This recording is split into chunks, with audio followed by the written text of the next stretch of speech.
Hello everyone and welcome to another episode of CLX Foundry Live. I'm your host, DJ BluePDX, here with our lead technical expert, Paul Steffens, and today's master builder, it's Hayden Hutchinson. Gentlemen, hello. Hello. We've got a lot of fun stuff to do, including a build, but first things first, let's talk about what's happening, because it's the last day of the giveaway for that beautiful powder pink PC that sits behind you.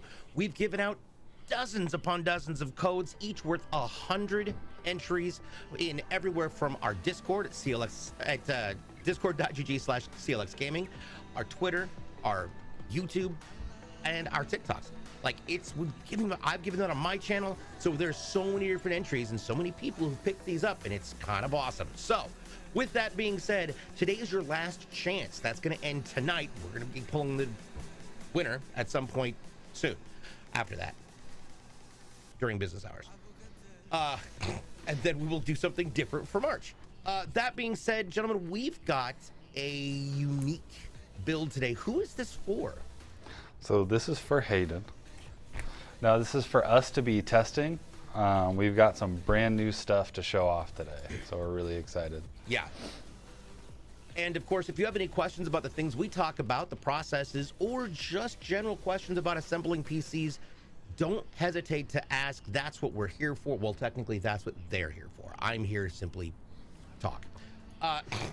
Please feel free to ask in the chat. We'll make sure to get to those as quickly as possible. And welcome to our show. Glad to have everybody here. So, guys, let's talk about why this build is so unique. All right, so for this build, we've got the new Ryzen 9 7950X 3D. We're also going to be using a Radeon 7900 XTX video card. So we've got a Team Red build. And I'm really excited to get this into testing and see what kind of numbers we can hit. Yeah, I mean, honestly, this is some good stuff, especially considering the fact that the last time we did a 3D, which last time we did a 3D was with Christian, and it was the 7 series. I think it was the 5800X. It was the 5800X 3D. Yeah, That was when we first learned about this 3D technology. So let's go ahead and kick it off and talk a little bit about what's going to go into this build while we kind of give everybody a rundown on what 3D is. So yeah, so go ahead. Let's see what's in this thing. Yeah, so like I mentioned, we've got a Ryzen 9 7950X 3D. That's going to be going in a Asus TUF X670E plus Wi-Fi motherboard.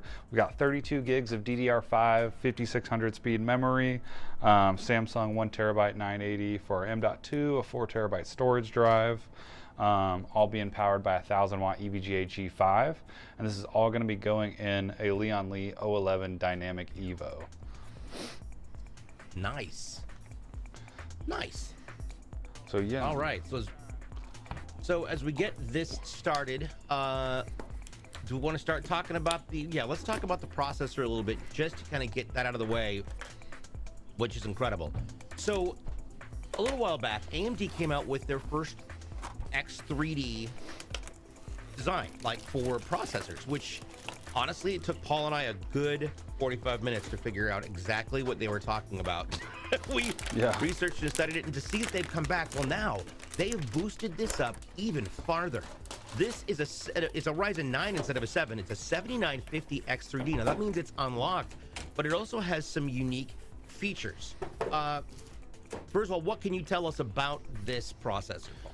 Yeah, so obviously this is a beast of a processor. It's a 16-core, 32-thread with a base speed of 4.2 gigahertz and a boost clock of 5.7. And the thing that makes the 3Ds so unique is their cache. Okay, or some people call it the cache. Right. It's just it's a data cache. Now, traditionally, your L1 cache is usually measured in kilobytes, but not with this. This is a full meg of L1 cache. The L2 is 16. I mean, that's kind of standard across the board in AMD processors, but it's the L3 cache that gets me. It's 128 megs. Now, the last one we did was 96. This is huge. Yeah, this thing is huge. And Going back to the 3D part of this, it's AMD's way of being able to, you can probably have a pretty good explanation of it too, DJ, but being able to stack memory on top is what's really innovative about this. So if you remember seeing the way that they've been putting in processors, you know, you've got to line up the pins, you've got to line up so that it sits into all the little holes. Well, with stacking cache, the cache levels on a die, instead of making it with connections or with what they call micro bumps, it flips it to a hybrid bond. Now, I didn't understand what that meant at first until Paul and I were looking it up. It utilizes a covalent bond system. Here's how it was described to me.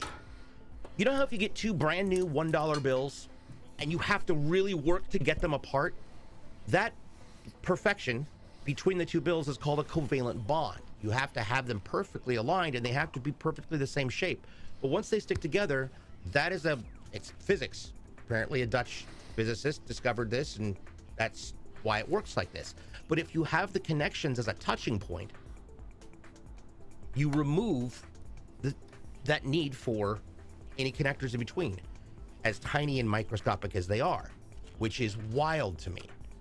And yeah, 128 megs of L2 cache. To give you a comparison, the exact same processor in just the X, the Ryzen 9 7950X, right? Same size, basically same speeds, but the caches are different. The cache on the L3 cache on a standard is 64 megs. The 3D is 128. That's wild. Yeah, it's double what you could possibly do. So why is cache important? So cache is basically, it's really fast memory. I mean, it is memory, but that's what the processor is going to, it's memory prepared for the processor to do its tasks. So the bigger that is, the better performance you have. Awesome. So doesn't it usually pull that data or pool that data in the RAM? So what's left over, yes. So most of that data is in the RAM, and then whatever's coming up next is stored in those caches. So the larger your cache is, the more that can be stored there. Which means probably less lag and less delay. Yeah. That's awesome. All right. We've got the motherboard out. Let's take a look at this because this is actually really cool, a really great one. This is an Asus or Asus. I think it's Asus. We finally landed on. Motherboard, and this is kind of awesome. It is the Tough Gaming X670E plus Wi-Fi. It maxes out with 128 gigs of RAM. It's DDR5, up to 6400 overclocked, which is wild, and it's got some really unique heat sinks. So let's start talking about those. Yeah, so you can see these tall ones that we usually see are here around the processor, and then we've got our long ones for our M.2 drives. You can see Hayden's already removed the one for the M.2 that we're going to put in there, so that'll sit on top. But overall, I really like the design of the Tough Gaming. It's kind of their in-between a standard board and their really high-end like Strix or ROG. So it's got a lot of good stuff on there, but it's got at a good price as well. Nice. Like I mentioned, 128 gig max on this board, which is great because we're going to be giving 32 megs of RAM to this. We'll talk about that in just a second. Multiple M.2 slots, and it's also got quite a few PCIEs. Right, which ones does it have? So we've got two PCIe by 16s and a PCIe by 4. We usually don't see that by 4. It's usually just a by 1, but you can tell if I tilt this up a little bit, give you guys a little bit better angle. Oh yeah. You can see this one is a little bit bigger than a by 1. So what kind of cards would usually fit in a by 4? So there's not a lot that I've seen recently that would. Back in the day, it would be like USB cards that would just go in and have extra USB ports. Those are still by 1, but you might find some sound cards. Yeah. You might find some sound cards, maybe some. I mean, I really don't know what would go as a by 4, honestly. But what's nice about it being a by 4 is that all of our by 1 cards will fit in there as well. So that's most likely what this will be used for. This thing also comes with Bluetooth and wireless. It is a Wi-Fi 6E. on this guy. That's some significant speed right there. Supports 2.5, 5, and 6 gigahertz frequencies. Plus, it's got Bluetooth 5.2. Yeah. So. Alrighty, well, Hayden's got the socket open, so I'm going to go ahead and hand him the 7950X 3D.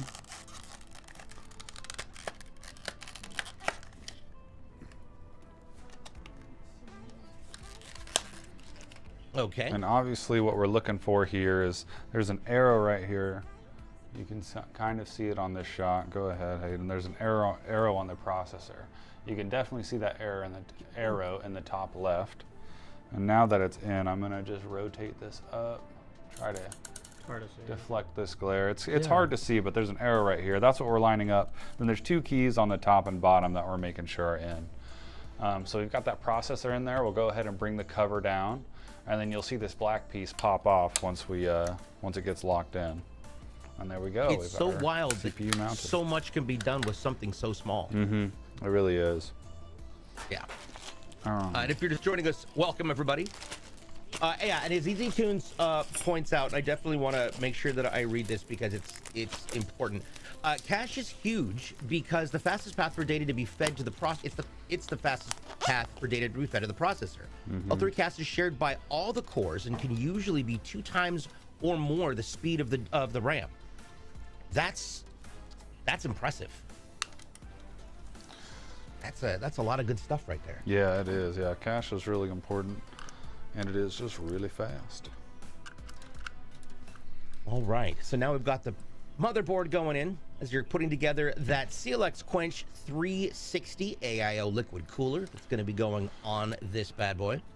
Yeah, so there's a few ways you can start with the motherboard. Obviously, we like to start with mounting the processor, getting that out of the way. And then from there, we can go to M.2, RAM, or AIO. We typically like to get our AIO hardware installed, since that does take up some room. If we installed our RAM before that, we'd be kind of working around that tall RAM. So we've got the right hardware for our Quench 360, so that's all screwed in here. Probably go to the M.2 next, honestly. Okay, get that undone. Danny Butt, welcome back. We've got Eyes on Slay in the house. Octo's here. Penguin Parkour. King Joker. Haven't seen you in a minute. How's it going, everyone? And Lonk1828 just subscribed to the channel with Amazon Prime. Thank you for your Prime sub. Don't forget, if you'd like to sub, you get a free sub every single month with Amazon Prime, which is awesome. Yo, his Wolf Queen, thank you so much for the sub. Let's go. I dig it. Okay, so now we've got the... So, what determines which M.2 slot you use, Hayden? Well, we always want to populate the first slot, which would be obviously this one. And then you kind of just go from there. Work your way down, yep. Okay. And this has some pretty unique mounting. You can see Hayden didn't need a screw there. It's just pushed it down. Yeah, it's got this swivel part right here, so you can just undo it. And then just like that. I already removed... Ever since you pointed that out to me, I'm fascinated by it. Yeah, it's really cool. I already removed the plastic that goes on the back of the shield. Okay. So, something I've noticed, sometimes the heat shields have, I would say, corrugated levels on them.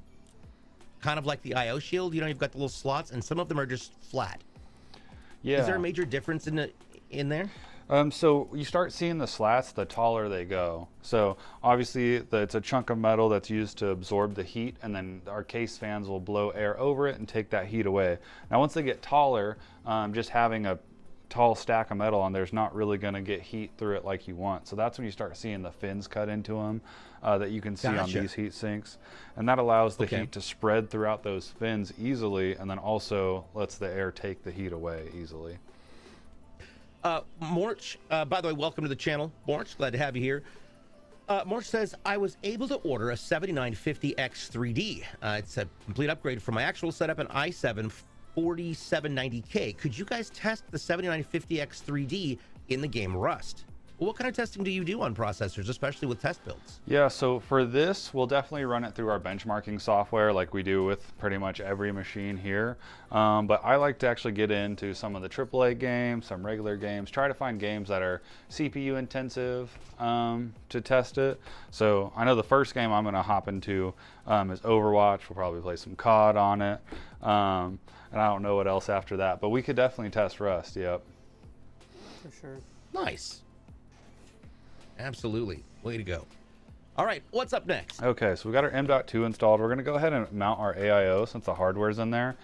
Like I mentioned before, we like to do this before we install the memory, just because that memory can be kind of tall, and when you're running this fan wire, that can be kind of a pain to work around the memory. So, question, because as we're watching right now, Hayden's pulling off that the default. Yeah, the thermal paste that comes on thermal there. Paste. Mm-hmm.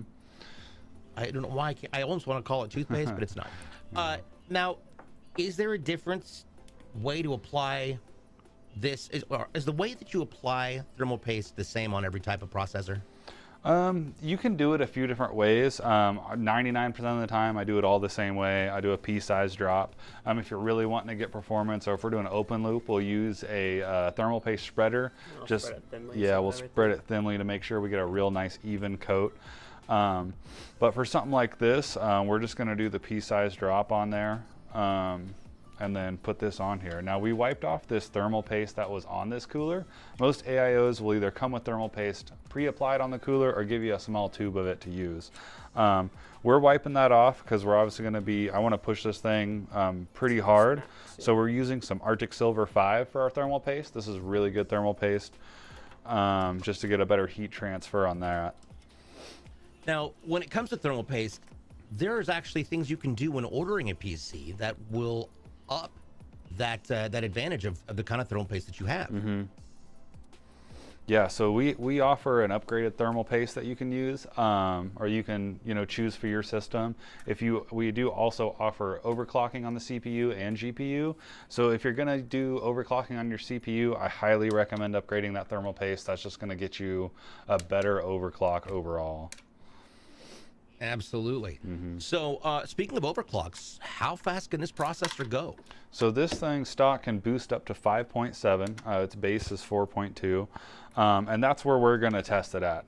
We want to see what it can do. I really like their technology for boosting on individual cores. And just, yeah, I believe this processor is going to run as hot as it can. I believe that's the idea behind this processor and these AMD chips. So we should get great performance out of this, and yeah, just really excited to see how long it can stay at max. That's awesome. Mm-hmm. That's going to be great. All right, so we've got the frame obviously worked in there. That's specific to the, this is an AM5 socket, correct? Correct, yep. Yeah.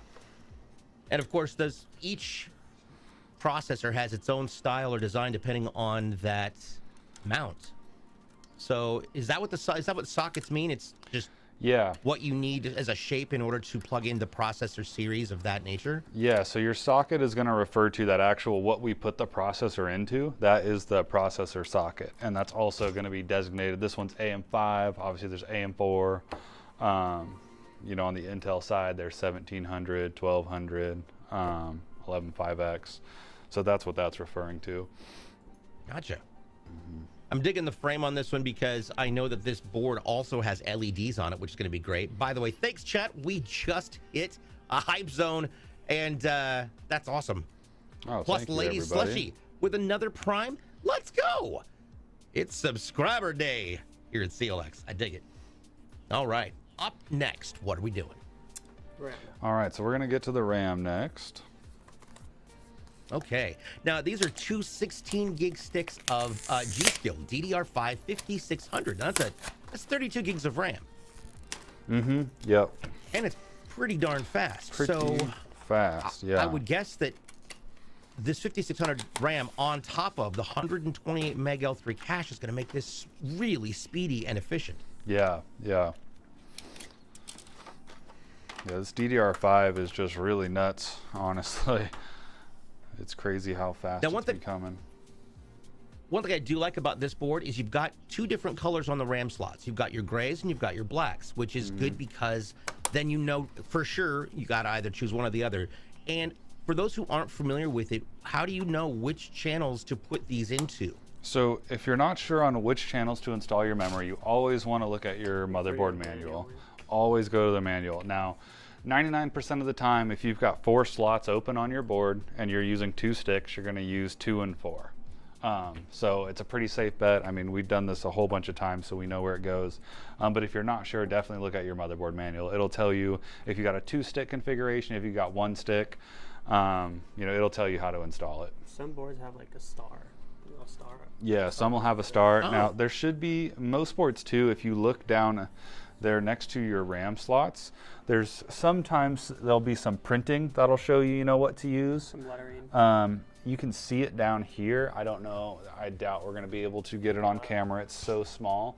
But right down here, where my finger is, I'll move it so you can see. You can see that printing of letters there. Now yeah. Now that's it. Those are telling you this first slot's A1, A2, B1, and B2. Populate A2, B2. So we are using A2 and B2 here. Gotcha. Perfect. Good news. Yeah. So next we're going to go ahead and install 3 fans on our AIO here. So I'm just kind of straightening out these cables and giving them to Hayden. And these are 3 of the 10 AMD AEOLUS M2 ARGB black fans that are going to be going in this case. So this will be pretty well ventilated.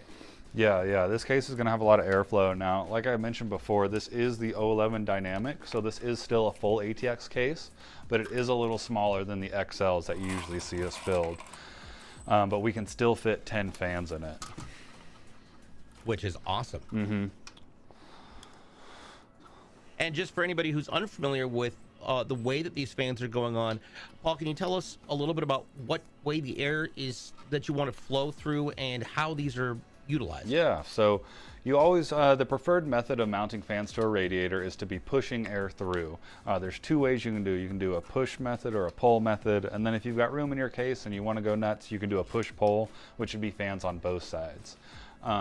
So in order to be pushing air through the radiator, we obviously have to have our fans mounted in this direction. I've got a fan here. So the way you can tell which way air is going to blow out is the side with the grill on it here.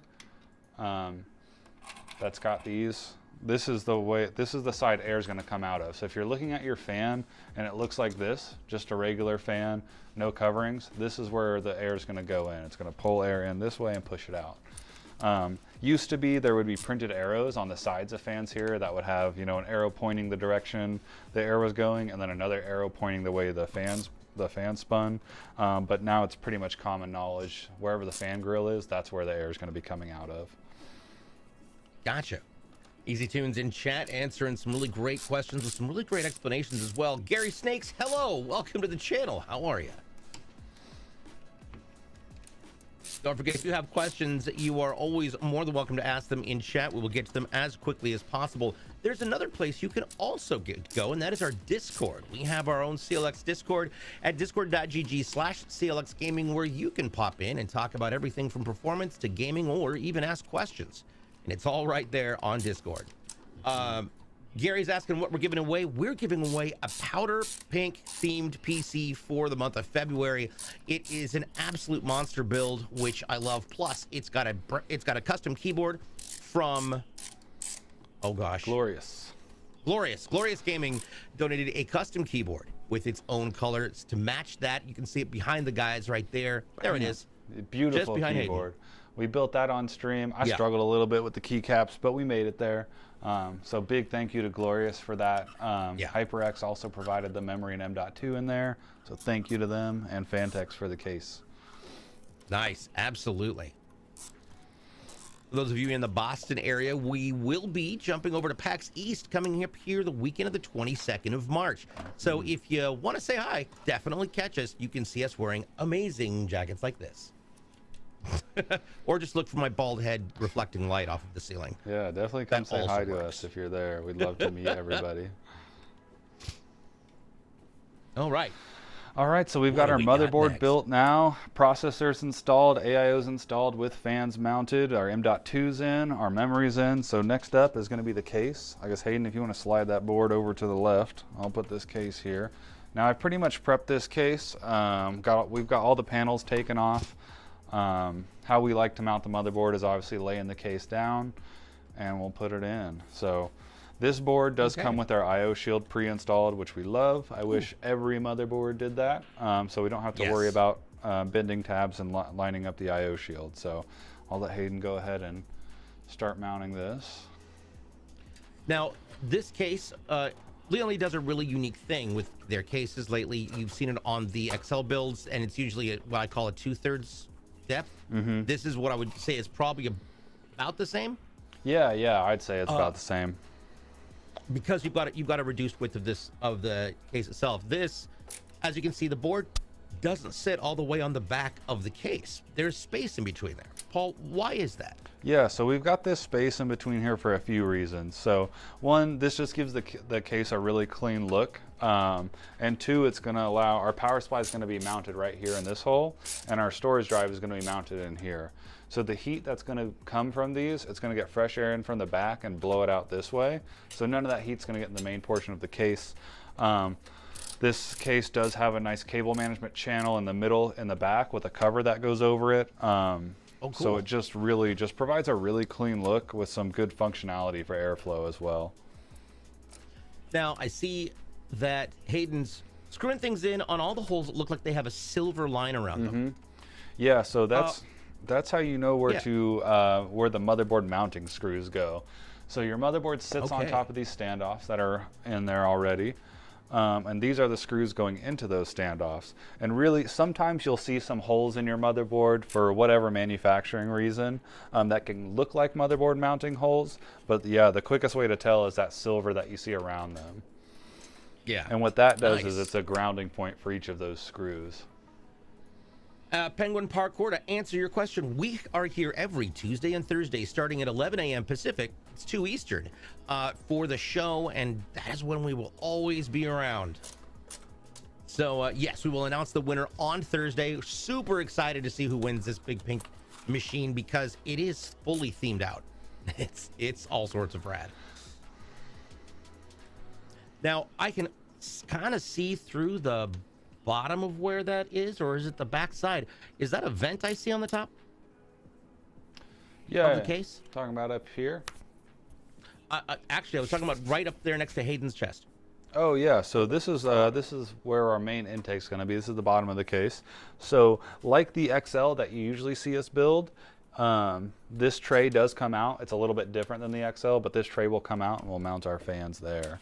And yeah, you can see Hayden pulled off the dust filter there. Really easy magnetic filter, super easy to clean. I've always been fascinated by how functional magnetic filters are. They truly make a difference. They really do. Big difference. So something that's unique about this case over the XL is like how we just talked about in our intake portion, we take that tray out and mount the fans. The top of this Dynamic Evo also has a tray that we take out. Oh, cool. Oh, wow, okay. And this is what mounts and your that just radiator. So we'll mount our radiator to that plate and then we'll install the plate. Gotcha. Does that tend to make it easier for cable management, Hayden? Yeah, it's a pretty convenient way of The doing nice, things. like one of the best things about this is like you can see the way Hayden's installing it. He doesn't have to worry about holding his radiator up to the top of the case while he gets a couple screws in to hold it. outside of the case and then install it. And this plate's just held in by a couple hooks and 2 screws, so a lot easier than holding a radiator up there to the top. And a big shout out to Hayden for not using power tools today. Yeah, they're on my side of the appreciate it. desk. Yeah. This show comes in 2 different parts. We've got our main show here, and then once this main show is over, we'll take a quick break, and when we come back, we're going to spend the afternoon building with Hayden. Hayden's got a couple different really cool builds that he's going to be doing this afternoon, so you definitely want to stick around for the entire show. It's a lot of fun. It's also kind of soothing. Yeah, you can get a little one-on-one time with Hayden. I know he likes that. Danny, you got it right. Slowing the flash down. Yes. my way of doing things. Yeah. There we go. So while he's doing that, you did already mention what that the hotspot bay is. Now, is that a traditional hotspot bay like the full XL? So this bay up here is not a hot swappable bay. It is still mounted the same way. You can see it right here. I'll pull this tab off to show you. Now we do have a storage drive we're going to put in, so I'm going to go ahead and pull this tray out and mount that storage drive. Awesome. And that storage drive, by the way, let me talk about the hard drives. What the M.2 that we installed was a 1 terabyte Samsung 980 Pro PCIe 4.0 NVMe M.2 drive, and that's just for the operating system. For the games and everything else, we're installing a 4 terabyte Western Digital Blue hard drive. Now these are pretty big. Mm-hmm. Yeah. Well, let me see here. Well, different sizes of hard drives are, what different sizes do they come in usually? So for hard drives, typically 1 terabyte's the smallest you can get now. I mean, I'm sure you could find a 500 gig, but we're honestly at the point where a 1 terabyte hard drive is the same price or cheaper than a 500 gig. And we're getting there with 4 terabyte to 3 terabyte. And the physical size of the discs? We've got, I believe that's a 3.5? 3.5 inch, yep. Mechanical drives there, 3.5 inch. Now there are some laptop mechanical drives. We don't really see those too often anymore that are 2.5 inch, but they do exist. I had one in my Toshiba back in 2005. Oh yeah, a mechanical 2.5 inch. Oh yeah. Yeah. And I thought it was amazing because I had a 500 gig hard drive, and I'll be honest, whew,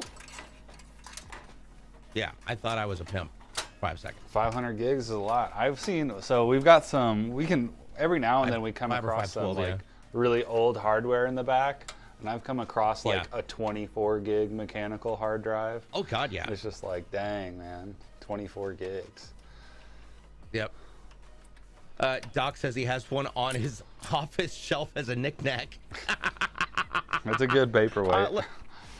Got some questions coming in from the chat. So Construct asks, what would even be the use case for choosing a 500 over a 1 terabyte? That's a good question. Be the use case for choosing a 500 over a 1 terabyte? I mean, really, there's really no pros. If I wanted to really get technical and nitpick it down, the 500 gig may be able to load a little bit faster because it'd have to maybe spend less on the 1 terabyte. But really, there's no reason, unless just you find one that's cheaper and you're trying to, you know, save some money. Gotcha. All right. The board is installed. We've got that main radiator installed. Now we've got the rest of these fans to put on. So walk us through where these are going to go. So these fans are going to go in the bottom of the case. I'm rotating the case here real quick. So we've got the tray out of the bottom, like the XLs, holding with this thumb screw here that goes up top. So Hayden's going to make sure they're all oriented correctly and install them. I've definitely installed the fans upside down quite a few times because these are your intakes, so you got to put them on the right way and then flip the tray over, and yeah, you want to make sure you got your wires coming out on the right side and all that good stuff. But Hayden's done this a lot more than I have, so you know, you don't even got to think about it. Sometimes you Sometimes you mess up. Yeah. Ultimate Loser, welcome to the chat. Says, I still have a 5 megabyte ROL hard drive around here somewhere. Interesting. 5 megabyte, huh? That's some good stuff.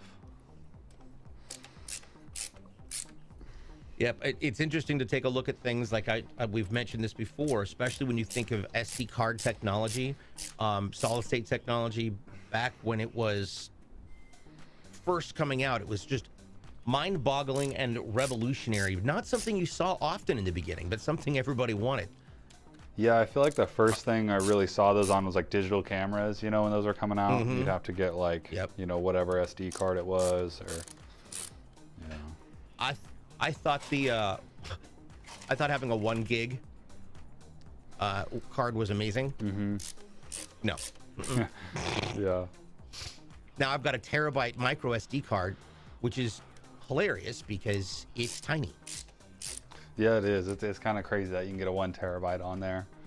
Like I mentioned before, I need to pick one up next Black Friday or Cyber Monday for my Switch. They're nice to have. Yeah. I've robbed the one out of my Switch. I forget what I was using it for, but now I don't even got one in there. So every time I want to play a different game, I gotta like delete the game and download the new one. It's kind of a pain. I got mine on Prime Day sale for like 60 bucks, and that's what I used in my in the Steam Deck. Okay, yeah. So I told myself I was gonna get one this last year, and then I just didn't. So, gotta wait another year. Interestingly, like it's interesting that they are so. The one piece of the feedback I will have about that is that they are very heavy. They are very heavy. And if you're trying to lay in bed and play a video game, you will lose feeling in your hands consistently. Okay, yeah. It's definitely not a lay down and hold it above your face, especially if you drop it, you'll give yourself a bloody nose. Huh. So Danny Butt asks, what does the 3D after the CPU number mean? Yes. We did explain. Go ahead. Yeah, so that's referring to really how the cache is made on the CPU. So they're using 3D because usually you'd have your chips laid out and it would basically be two-dimensional, you know, it'd just be laid out on the plane. But with this, they're actually stacking the chiplets or the cache on top of each other. So that's why it's called 3D. Really innovative. I mean, it's obviously awesome right now, but I'm really excited to see what the future holds for this. Like how much more stacking is there going to be, you know? Well, and when you consider the fact that they've gone from what, you know, I used to feel really good about the fact that I had 32 megs of L3 cache. Yeah. Well, now this guy's 128. So what happens when in time you end up with the technology available to put in 1 gig, you know, 1 gig L3 cache layer on there, and still be able to fit an AIO or an air cooler or anything on it, because that does affect the size of it. But good grief. Let's see here.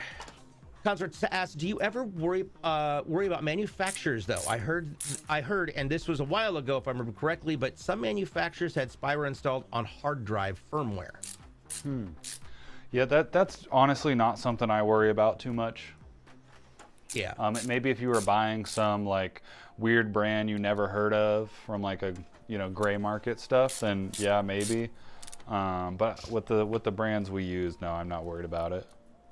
Well, and the other thing that I can speak on this from, because we experienced this a lot when I was working at Microsoft, and it was one of the reasons why we made sure that we had clean installs of Windows, because oftentimes certain OEMs will install third-party software that may, you know, what's called bloatware, but that's and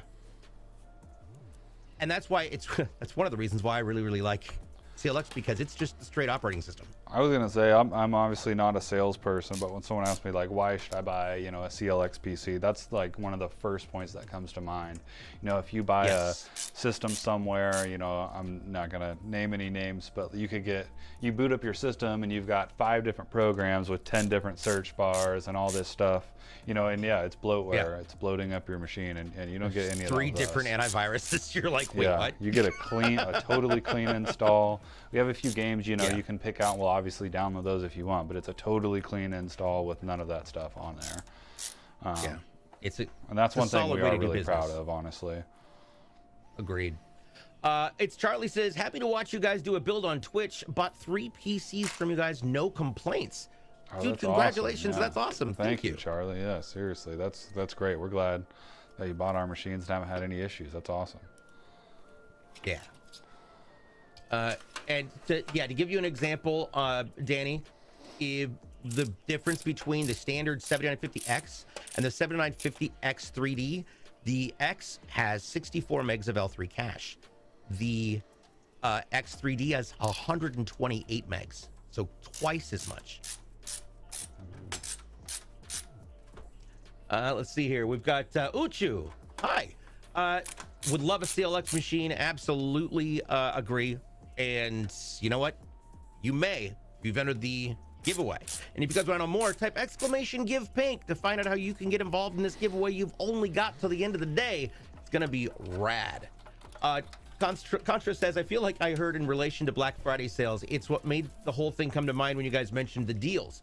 The clean install, though, is an awesome selling point. I don't know, I didn't know about from CLX before. Oh, yeah. Yeah, well, I can it's just one of those things we got... pride ourselves on, honestly. It's just, you know, you need a solid, fresh machine that's yours to do with what you want, you know? And I think that goes to speak volumes about CLX. It's not just... CLX is run by computer enthusiasts. It's, you know, they don't want bloatware on a machine any more than they figure their customers want. And that's why it's just not there. Mm-hmm. Plus, it's just terrible. Oh, yeah, and while you check out the giveaway, make sure you use the code PINK WJ6D. Why junk 6 determined. There we go. For an additional 100 entries, those codes are worth 100 entries, and we're gonna be changing things up next month. Next month will be really, really interesting. Shake things up a little bit. It'll be awesome. But yeah, grab those right now. Throw those in there. You'll get those done. As you can see, Hayden's already got almost all the fans installed. Mm-hmm. Or no, you did get all the fans installed. Yep, got all the fans installed here. Hayden's flying through no matter how much we try to slow him down. And when it comes to cable management, especially on a smaller system like this, let's talk a little bit, Hayden, about some of the features of this case in regards to cable management. Okay. Let me try to get a shot. Yeah, let's see if we can go over here to this. There you go. Yeah, rotate it. Alright, it looks like a mess right now. But, so basically everything's going to, you know, come out this grommet over here and over the top here. And it's going to go down in the middle and kind of loop back on itself. And there's this shroud where your power supply is going to sit. And there's kind of, I don't know if you can see, there's a gap underneath it. So all your excess cable can go underneath. And then the cover plate. Mm-hmm. I've got the screw still in the top, so maybe be a little cover bit plate careful. Will just sit right there like that, and it'll Gotcha. cover all that tie up. Mm-hmm. It's really nice. Makes a clean look. So why is it important to ensure that you've got clean and concise cable management? Airflow on your case is like the biggest thing. Mm-hmm. If you were just to, you know, throw everything together and throw that back panel on, temperatures would be pretty warm. Yeah, the blocking the airflow is really the biggest practical reason. And then secondly, like just the overall aesthetic. Yeah, it just, also, like, it just if you looks ever right. want to upgrade anything, you can find the cable easily. Yeah. Really, I mean, you've got a machine that's this beautiful. You know, you want it to be tied up very well. You don't want all these extra cables out here on the front and everything. Some quick feedback. It was, interestingly enough, sales customer service Nectar said was more than helpful in pricing out a build for me that I'm hopefully saving towards. I went to PC Part Pick and it was about $1,500. Customer service helped me find something better at $200 or $300 cheaper. That's really great news. That's good to hear. And not surprising. They're exceedingly knowledgeable and very easy to talk to. Yeah, our customer service guys are big gamers as well, so you know, you tell them what you want to play, they'll get you set up. They know exactly what you need. So something I'd like to show that Hayden's doing real quick. Yeah. So he's starting the tie up, obviously, getting the cables managed. And typically we'll start with either the case side cables or the fan cables. Looks like we're going to start with the fan cables here. Since we have 10 fans in this build, we're going to use 2 fan controllers. Okay. So, mind if I hold these? So each of these fan controllers I've got in my hand can take 8 fans. Now, like I said, we're doing 10, so we're going to need 2 boxes.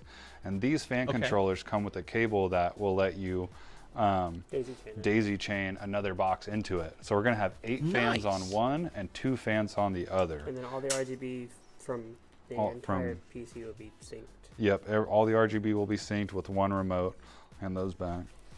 That is awesome. Yeah, it's a really good design, honestly. It can be kind of a pain having to get 2 boxes going, but just having the ability to is really great. And one thing to point out that I've liked about the customer service at CLX is the fact that they don't necessarily speak Tekkenese to you unless you are ready for it. They are very, they have conversations with you in a real world language. Yeah, they can Sometimes speak I'm in over memes here as well. rattling things off, and yeah. And again, if you hear a reference to something, whether it's a hardware measurement or design that didn't quite make sense, please say so in the chat, and we'll come up with a, well, they'll come up with an easier way to say it. But hopefully we've been fairly clear with it all. Yeah, Doc Chaos just posted his knick-knack drive in the CLX Discord. And now I got to see this thing. I got to jump down here. This is great. In the general chat. Oh, wow. Oh, wow. Yep, those are platters. That's what we're talking about when it comes to mechanical drives and platters. Look at the old SCSI, the SCSI connectors on the back of it. Oh my gosh. Rotate it a little bit. Hayden will try to use this shot. That's amazing. That's quite a few hard drives you got there, Doc.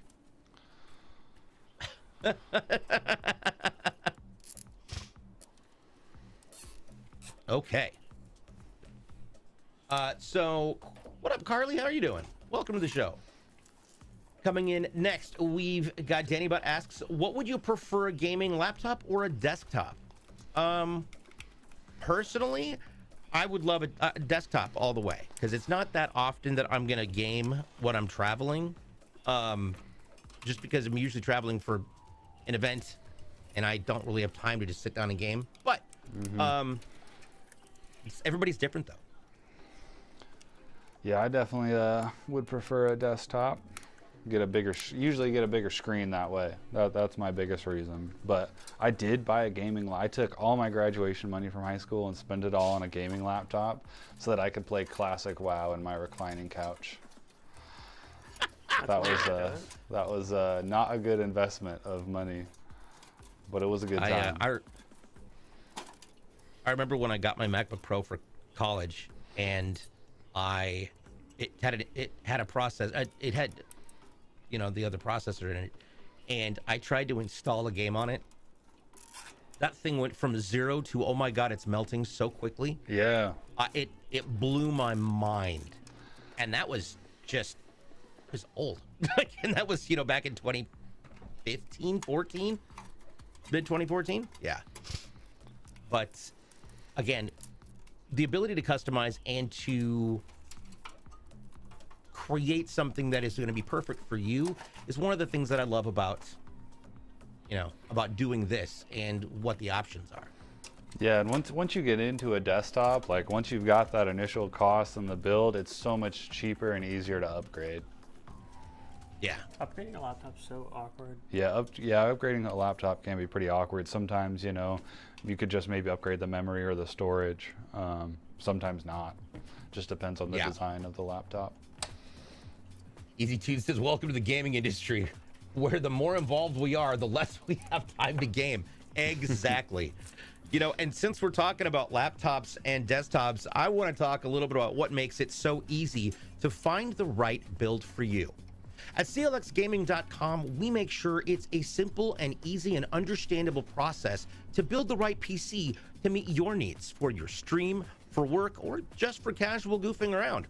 At CLX, with our custom design, you can choose your processor, your motherboard, your RAM, everything, and it takes you through it step by step. Now, don't worry, you don't have to be an expert, because if you choose something that's not compatible with other items, you'll see that yellow button as you see up there, solve conflicts, and it'll tell you exactly what needs to happen, whether you need to switch to DDR4 RAM as opposed to DDR5, if the power supply isn't big enough, if your motherboard isn't going to be the right one for that processor.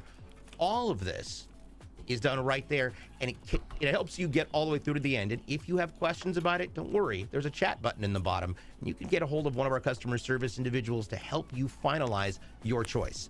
Now, some people aren't necessarily interested in building their own PC, and that's fine, because we have dozens of pre-built, ready-to-ship items that have all been rigorously tested and are ready to find a new home. We even carry laptops. That's nice segue. I just rolled it all the way back around there. So check it out for all of your computer needs. Head on over to clxgaming.com. Here we go. My little circular segue. All right. Getting the fans finally in there. All wired up. Now, two things we haven't really touched on, and let's jump over to there. First of all, the power supply. Now, when you mentioned everything about the cable management, I know that in my gaming PC, because I was dumb and bought a pre-built like an idiot, I looked in there when I had to replace a hard drive and discovered that I have a fully non-modular power supply, and there's just cables everywhere, and they're just stuffed into the underside of this case. And it's interesting because every time I think about that, watching what you guys do, there was no precision in putting that in there. Yeah. Needless to say, it's not a CLX machine, and I'm regretting that. But that being said, we've got an EVGA Supernova 100 G5 80 plus gold power supply unit. Yes, we do. So I'm unboxing that right now. There's our beefy power supply and all of our power cables.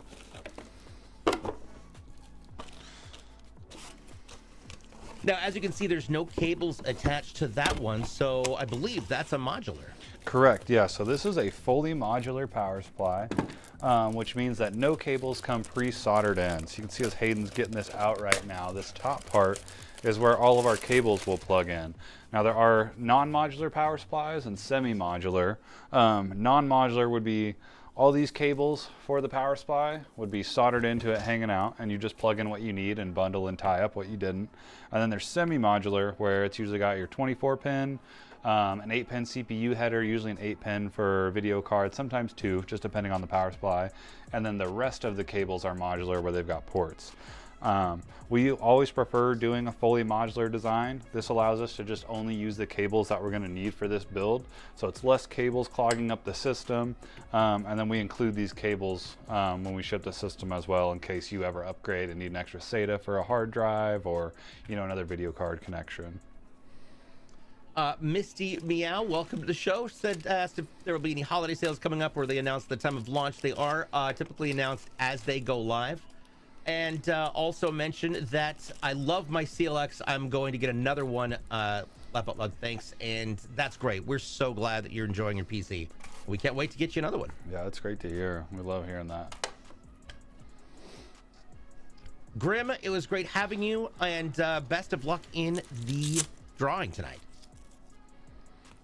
Okay, so now we've got this. We're gonna get all of that installed. And this is a whole different level of cable management. So what are some key items when it comes to organizing and sorting, or order of connection with a power supply like this into that motherboard? Yeah, so you can really go any way you want to about it. Typically we'll do CPUs first, because they're at the top of the motherboard, and then go down to our 24-pin and so on. But really you can do it either way, and it also kind of depends on the build of the system. So sometimes when we're plugging in our 8-pin CPU power, for the whatever case we're using, if we're mounting the radiator up top like this one, sometimes it's easier to install the modular cable before you even put the radiator in, so that you have room to. Now this one, we have plenty of room to access it. So Hayden, you can see something you would do on like an ITX machine? Yeah, definitely on an ITX machine. And honestly, for an ITX, you'd probably do your 24-pin and your CPUs. There's 2 CPUs. When I'm doing open loops, the radiators are super thick, so I have to plug in the CPUs first. Gotcha. And probably the most important cable that comes with this is our floppy disk connection cable. It's hilarious that they come with these. Those? Oh yeah, right here. Yep. This is for your floppy disk drive and your awesome new system. What's sad is because when I was a kid, my dad was my biological father was a biomedical engineer, and he had would have to come home and do tech work for pieces of equipment and coding for them. And so he would bring home this giant, I mean, this thing weighed a bloody ton. It had to have been this tall, this wide, and this thick. And you'd bring it up on a table and lay it down. Couldn't hardly do it. And the bottom was actually a keyboard that would pop up, and little monochrome green screen. and 2 slots for the soft floppy disks, the really, really old ones. Yeah. You'd have like, and he would bring home periodically a video game of sorts, which was mostly just line stories like Castle, or but you have to load like 6 discs to there just to get it to run. Yeah. It had a tape, a reel-to-reel looked like data tape slot. Oh yeah, the tape drives. It was, you know, Man. and to think what we've gone from, I know that's like that. We're talking 82, because I couldn't have been more than like 7.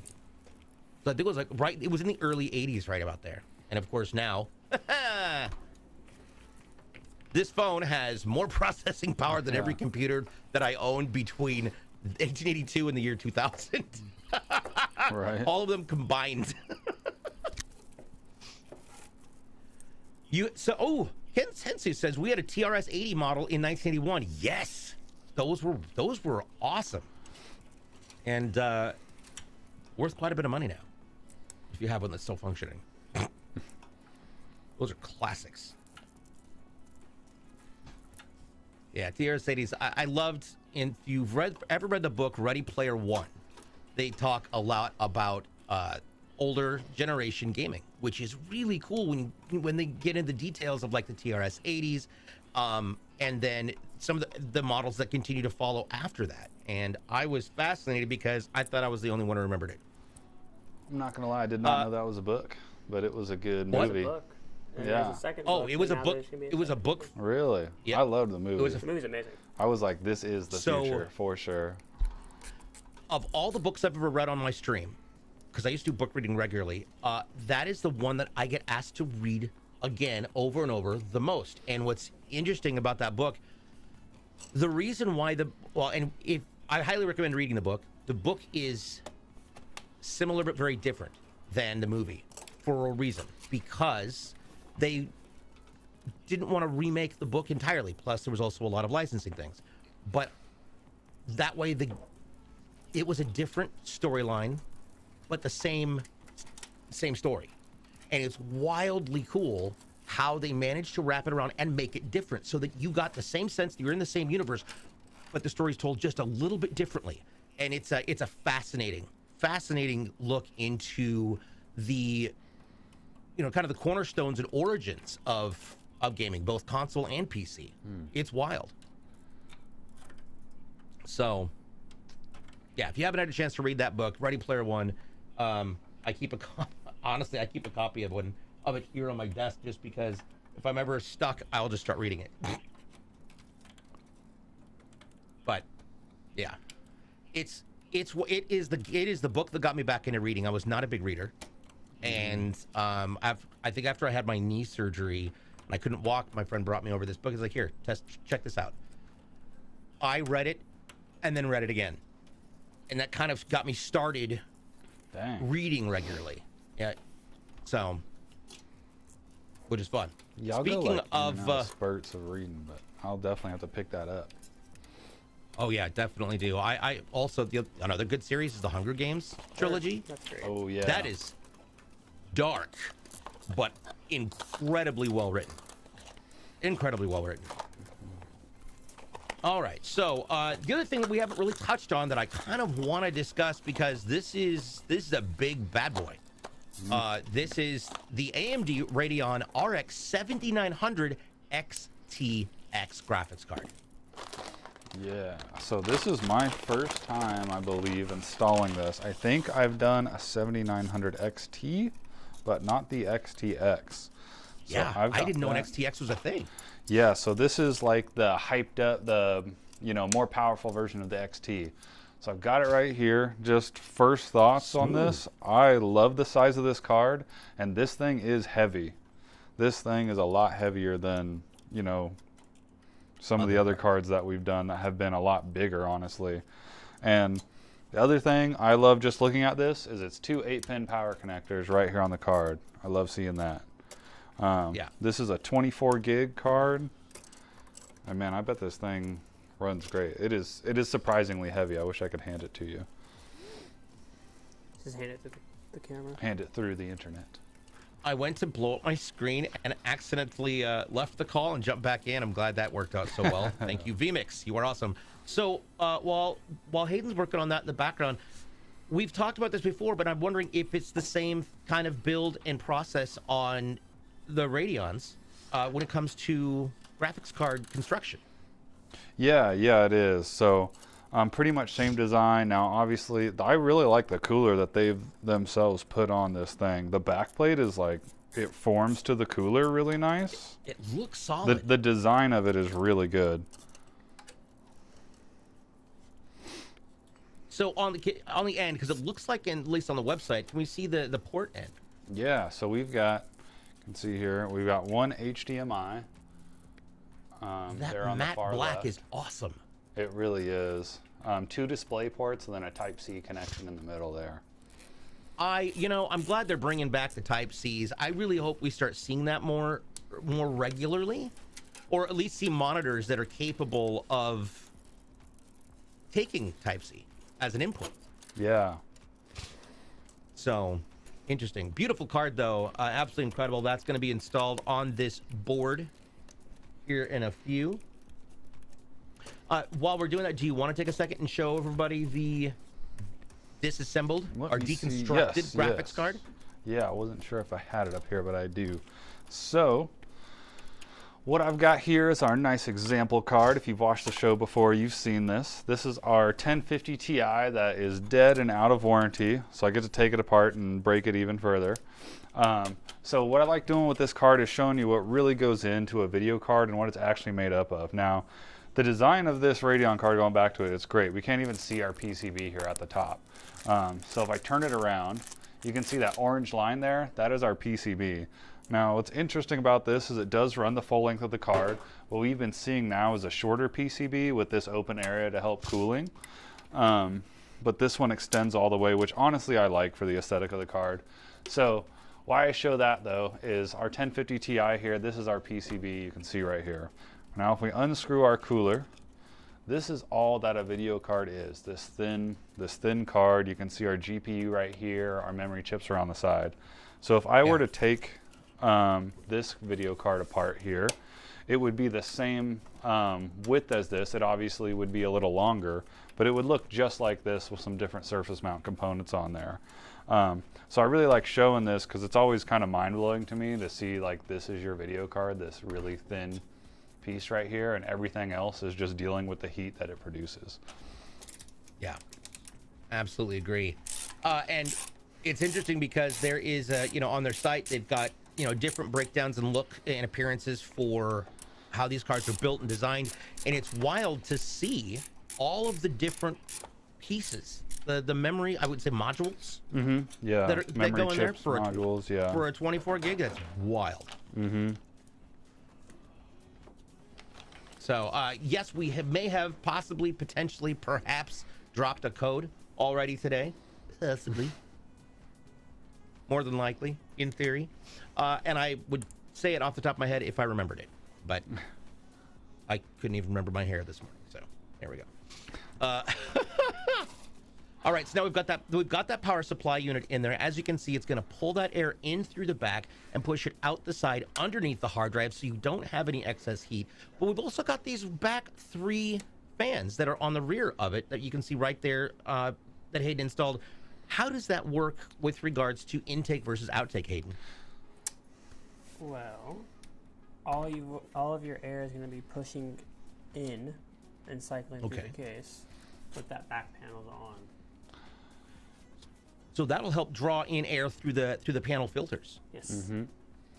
Yep, Awesome. and so an easy way to tell their intake fans there, looking at the fans, you don't see any of that fan grill there. So that's how you know that that's the intake. Yeah, which is super cool. Mm-hmm. So I believe all the cables are plugged in, obviously minus our video card cables, which Hayden has ready. So we're going to go ahead and mount this video card.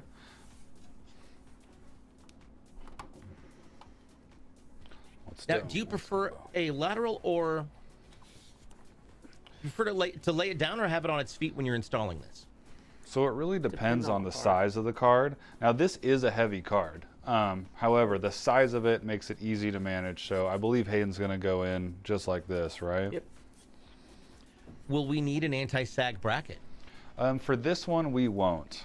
Since Okay. it is short enough, we will be okay without having one of those in here. Oh, wow. It is shorter. Yeah, I love this size of video card. I wish all video cards were this size and just more. It was just designed differently. Those big ones, they're cool, and there's some really cool looking ones that can go great with builds, but when you're trying to fit it into multiple cases, it can be kind of a pain if you've got a giant card. All right, getting that all screwed in there. Now that is a double, obviously. It takes up 2 slots on that. Right, yeah, this is a 2-slot card. How big can cards get depending on their size and their housing? So they get really big. You can go, I mean, the biggest I've seen is probably a 4-slot, which was really a 4.5 slot. So this is probably technically a 2.5 slot. So those slots refer to how many of these single things we pull out, right? So there's 2 here, but our cooler is a little bit thicker, so it sticks down and makes this slot unusable. Now, we don't have a card slot there, so that's perfect. It's a little bit lower, so that by 4 and the by 16 are open and good to use. Sweet. Yeah, I'm always amazed at how things fit in there. One of the things that we talked about on a couple of shows before was where the M.2s are placed, and it's interesting that now it's becoming a more common design to make sure that you've got something that they utilize that space underneath where the card would come down, so that you're not constantly covering up a PCIe slot. Yeah, it is. They're getting really smart with their designs. You know, typically back in the day, it was just cram as many slots on the board as you can, and if your video card covers it up, it covers it up. But now that top slot, they usually leave a decent gap between that slot and another, and they can put an M.2 on there that will fit under the video card. So look at that, so clean, man. Yeah, this is a really clean build. It looks so good. And I like just the subtle red right here on our fins, you know. Shouting out to Team Red, I really like that. I like the subtlety of it. And this does have some RGB on it, so we will see some light here and then a little bit further down. I love it. And for those of you I'll say this, because I hadn't put it together until we started talking about airflow. The 3 fans on the bottom of on the underside of that card pull the air up and push it through the grills, which is going to be provided fresh air from the 3 fans on the bottom and the 3 fans on the back, with 4 exhaust fans. Right. Yep. So that creates a positive pressure inside the system. Does that help force the air out more, or just ensure there's always cool air coming in at a larger quantity? Yeah, so we'll get a lot more air coming in. Now, there's arguments between positive pressure and negative pressure. Really, in my opinion, when you get to this many fans, you're going to be good either way. Awesome. So this thing's pretty much ready. I've handed Hayden that middle cable management panel we showed earlier, so he's getting this screwed in. We'll rotate the system again so you can see what it looks like now with that tie-up and with this panel in. Nice. So it's just a really clean look right there. Yeah. So we've got everything plugged in. We're going to go ahead and throw our panels on, and we should be good to fire this thing up. That is awesome. Let's go ahead and get that set. Don't forget, the Ryzen 9 7950X 3D is available now on the website for order. Yeah, we've got the 7900X and the 7950X 3D. Nice. Yeah, there's multiple. The 3Ds come in 3 different flavors right now, it looks like. There's the 7s and the 9s. That's so Vanilla, cool. chocolate, and twist. Yes. Yeah, so right now it comes in a Ryzen 7 5800X 3D. That was the very first one. And then in the 9 series, we've got the both the 7900 and 7950 in 3D models. Does anybody ever get twist? Super cool. But yeah. You get twist? You guys, oh man, you guys are crazy. I love twist. Yep. Alrighty. Chocolate all the way. Chocolate all the way. You know what I loved at TwitchCon? They had, apparently it was grape flavored. I know because I just kept going back for more. Grape flavored ice cream? No. Frosties. Oh, Frosty. Frosties? Like Wendy's Yeah. Frosties? No, he's talking Yeah, they had. about In grape flavor? like an Ices? like a Slurpee. No, I'm talking about Frosties. Arby's was, Wendy's was there, Oh. and they What? had they had nerds based I don't know about that. Frosties, and it was. I did not think much about it. Then I tried it and loved it. Did you It was dip your incredible. fries in it? Did they give you fries to dip in it? I don't know if Oh, no, fries no, would no. be good in a grape. They're really good in a regular Frosty. I don't know if But they grape frosting. We were grape waiting to- Frosty, that's kind of weird. We were waiting to do shots, and so we were right next to it, and we just keep running over there and grabbing another small cup of it. That's funny. It was awesome. All right, so let's go ahead and show the beast in process. All right. The moment of truth. Let's see if we got our power Nerds, button. yeah, Nerds Frosties are just wicked. It was cool. All right, let's see how it runs. Woo! Oh, there we go. We got some fans going on. No. And I always forget that the right side of the front lights up really, really well. Mm-hmm. I dig it. Uh-oh. All right, what so happened? we've got 2 of our fans that are not on right now. Let's Oh. see. Sure, they I got just unplugged. noticed that. So most likely, like I said, when we're tying in 2 fan boxes, I bet we just got a loose connection here. That can happen getting this thing tied up. Absolutely can. The key is being able to fix it. Mm-hmm. So those cables come all the way back in through and are now getting plugged back into their box,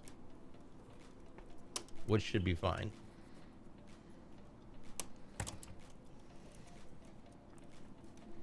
And for everybody in the chat, we've There it got a is. great after show. There we go. Look at that. Perfect. All fans lit. Let's go over what's in this PC one more time. This is a Lian Lee.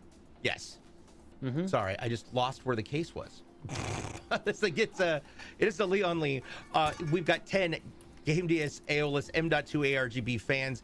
That is all going to be going to help cool an AMD Ryzen 9 7950X 3D processor that's mounted in an Asus Tough Gaming X670E Wi-Fi and Bluetooth enabled motherboard. As you can see, that lit up RAM is 32 gigs of DDR5 5600 by GSkill. And of course, we've got that monster of a video card. It's an AMD Radeon RX 7900 XTX 24 gig card. The operating system is mounted on it as an M.2, is a 1 terabyte Samsung 980 Pro PCIe NVMe SSD. And of course, the storage drive which is mounted in the back is going to be the 4 terabyte Western Digital Blue. Your processor being cooled by a CLX Quench 360 closed liquid cooler AIO, and of course the whole thing is powered by an EVGA Supernova 1000 G5 80 plus gold power supply unit. All right, and that is going to be it right there for this first portion of the show. A couple things to remember. You can always tune in every Tuesday and Thursday for our show starting at 11 a.m. Pacific. That is 2 Eastern. This coming Thursday, 2 days from now, we'll be announcing the winner of today's giveaway for that giant, beautiful pink PC tower. I don't know why I had a problem saying PC pink. PC PC tower. There you go. Yep, there we go. Of course, if you'd like to know more about that, all you got to do is exclamation give pink, and this is the pay no attention to the fans and look at this code instead. Pink. What fans? They're all on. N5Q2. There you go. That is the code right there. So if you'd like to know more about PCs, you got more questions, or you just want to have conversations with other PC enthusiasts and gamers, you can check out our Discord at discord.gg/CLX Gaming. Make sure you follow us on YouTube, TikTok, and Twitter at CLX Gaming. And be here every Tuesday and Thursday. We always try and make it worth it. Coming up next after the break, we're going to be back with Hayden as he brings on some really unique new builds and spends the afternoon answering your questions and, well, assembling things exceedingly fast comparatively to what we just made him do here. All of that being said, on behalf of Kyle and Jason in production, I'm DJ BluePDX, along with Paul and Hayden. We'll see you in a minute. We'll be right back. See you guys.